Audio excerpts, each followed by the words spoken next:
Yo, welcome back to another trade recap. Today we're gonna go over the trade I took today on paper price.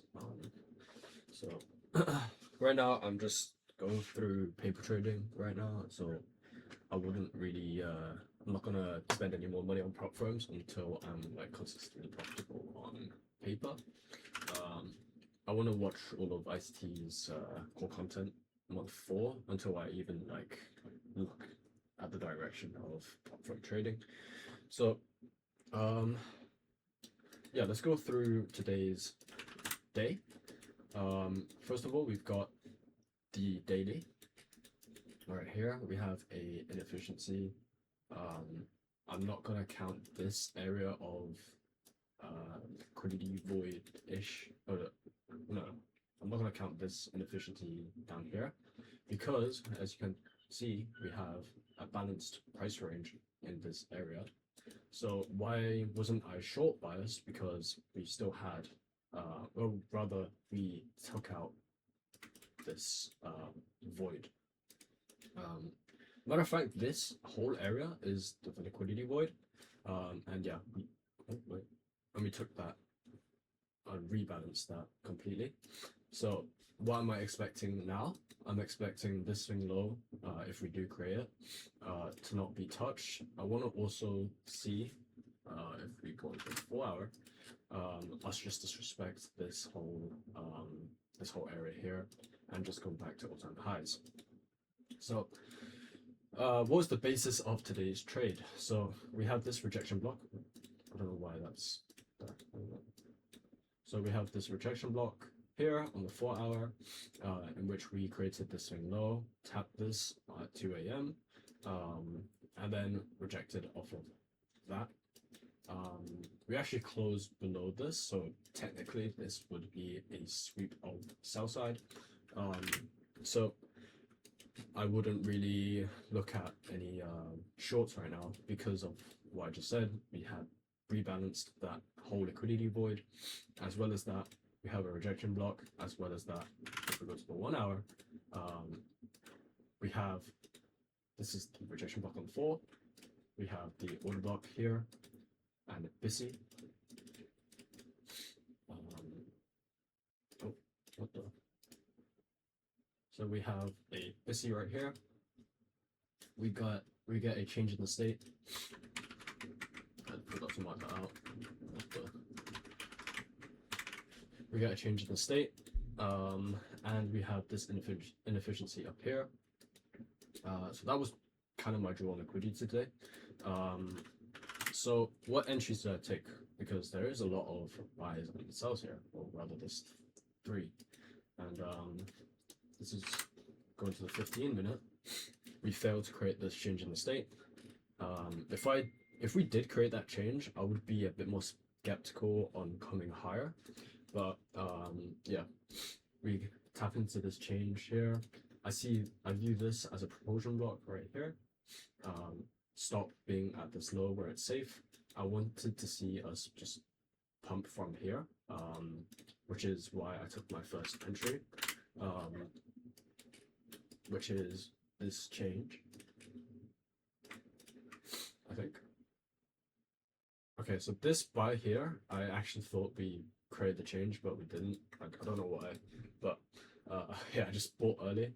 And then after we pumped higher, I bought more over here because we created that change, and also we have this claimed order block, which is right here. However, this was a bit,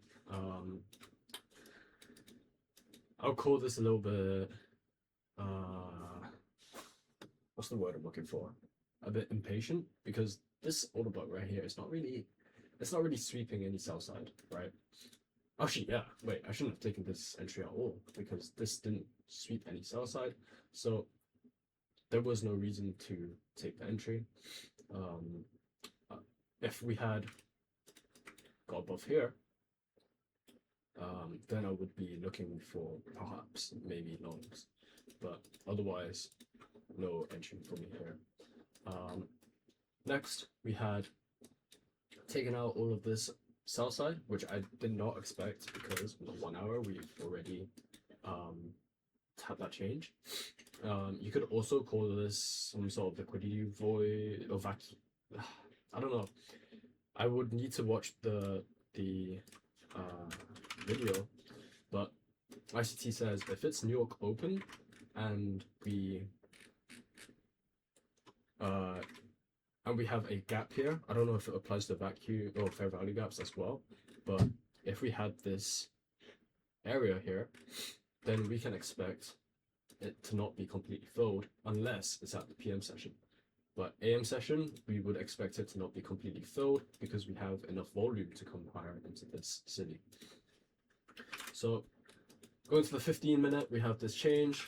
5-minute, or rather I took the entry of 2.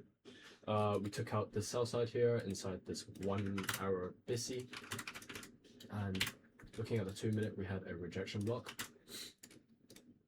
And same thing on ES here. We actually sweep some more sell side, so right here, and we come higher and reject off of this rejection block. So my entry, where is it? Is when this candle closed above this rejection block, which in which I entered right here. So going to my take profits, I didn't take profit over here because I realized we had higher draws. We have a higher time frame. We have a higher time frame buy model. We're in a high time frame buy model. So I wanted to see this swing high as the final draw for today's session. I would expect us to come back into this high, but yeah. And why did I take a partial right here? Because ES actually took out that high. We had formed SMT with this high. And so I took a partial there and then left the runner to this 1 hour city, as well as, or rather, the swing high in the 1 hour city. But yeah, so that's the end of the trade recap. What other trades could we have taken here?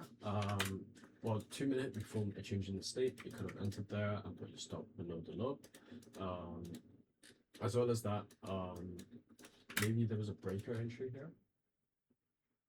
Yeah. So we have this as a breaker, I think. And we tap that.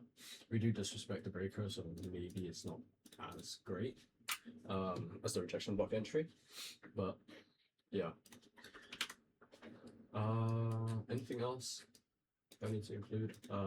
We make a propulsion block right here as well. Inside this change in the state, we run through the swing high of this down close candle, and we come higher, making this effectively a propulsion block. I would want to probably I would have been fine if it hit this propulsion block. I still want to see higher anyway. But yeah, as soon as this high got broken, I went break even, because I don't really expect it to come all the way back down here to go higher. So yep, I hope you guys have enjoyed that trade recap. Really detailed today. But yeah, I love and appreciate all of you guys, and I'll see you guys in the next video. Peace.